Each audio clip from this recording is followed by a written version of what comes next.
Hey guys, so showing you my Minolta XD5. This is a beautiful single lens reflex 35mm manual focus camera that came out in I believe 1975, around that time. And this is the second line in the Minolta's XD range of professional top-of-the-line camera back in the days.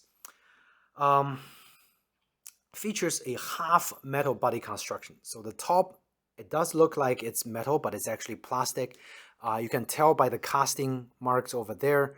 It's a telltale that this is like a plastic casting. Okay, it's not metal. And the bottom part is actually fully metal, just like the XD7 or /XD11. So that's something to take into consideration when you buy the camera. If you want a fully metal body, this one is not fully metal. Okay, it works with most of the Minolta MC and MD lenses, so you're not gonna have any issue using any of the lens.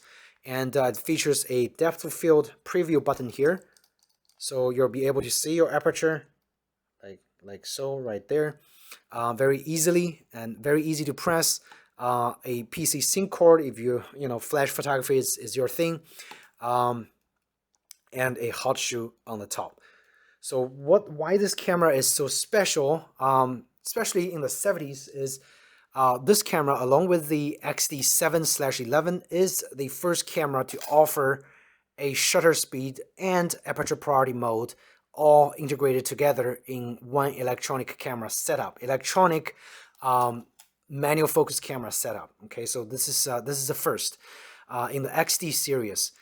Now the shutter speed priority is a lot more useful compared to the program mode that's offered in a lot of other cameras in the 80s, because again, this is more useful for photojournalism, where you want a freeze action like capability from your camera to make sure your subject is not getting blurred while you don't have to worry about setting up the aperture, or depth of field is not as important in that regards. And if depth of field is what you want, if you do a lot of portrait photography, then of course they have the aperture priority mode right here. So the aperture priority mode, you pretty much set up the shutter speed in the front of the lens, and then the camera will take care of automatic exposure based on your aperture set. So if you want a nice blurred background, set your aperture to, a larger one, f2, f2.8, and then put your subject kind of closer in your closer against your background. It's gonna take a beautiful portrait photo with a shallow depth of field. So that's where the aperture priority is gonna be useful.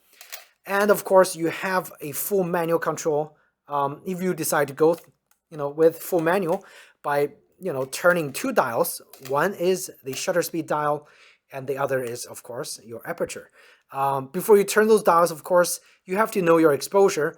And this camera has a built-in exposure meter that's very reliable, silicon blue cell based light meter in the camera that tells you kind of a suggested shutter speed to use based on your current aperture readout. So even though it doesn't display your aperture, you can kind of know where your aperture is, because it's very easy to set.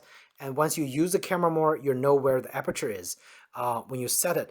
And then, of course, the only thing you need to adjust is your shutter speed before you make a exposure. This camera's film advancing lever is very, very smooth. It's a joy to use, and it's a joy to hold in hand. It's fairly compact, not as compact as some Olympus offerings, but very, very compact regardless. Okay. And the shutter sound, I'm just going to give you guys a shutter sound test, front and back.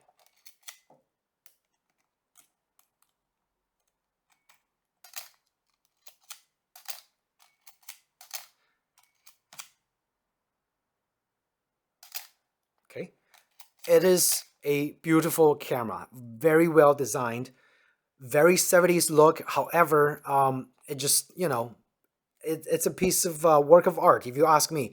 Look at this beautiful polished top cap right here. Okay, the construction is top notch. Even though this part is plastic, the construction is still top notch, and it features a vertical full metal shutter mechanism, okay, which means the shutter sync speed is actually at 1/100th of a second. So it's better than some of the newer Minolta offerings like the X700, X570, which all had a lower flash sync speed of 60th of a second. So this is definitely a big plus, okay, with this vertical shutter. The X700 and X570, which I already made lots of video comparisons in my channel, so do read those up or watch those if you're interested in those cameras. Those cameras actually uses a cloth shutter. It's slightly quieter, but the shutter, the flash sync speed is slower than this XD camera. So take that into consideration and imagine how well this camera is constructed for a camera that's made in the mid-70s. Okay, so again, some nice features: exposure compensation dial in full increment stops, easy and quick to set. You just press this and then you can rotate this dial, and sometimes it's kind of hard to turn. But again, a alternative is just to quickly set your ASA or your ISO dial to compensate for your exposure compensation if you don't have exposure compensation dial, or if this dial is too hard to use, you always have other options. I already mentioned there are lots of lens choices, and Minolta lenses are fairly easy, fairly affordable to find, and not terribly expensive compared to some of the Olympus offerings. So that's definitely a plus. Some specialty lenses like the 85 f1.7 or f2 85 are kind of more expensive and hard to find, but the general lens, they're excellent optical quality and a joy to use and fairly compact as well. Look at this 45mm pancake. It's very, very small and very nice profile. If you use this camera on the field, you're gonna enjoy using it. Okay, so this is the overview or quick review of the Minolta XD5. I also made a video comparison of the XD5 with the X570. If you're interested in both cameras, definitely give that video a look, and maybe you'll find that helpful as well. Thanks again for watching this video.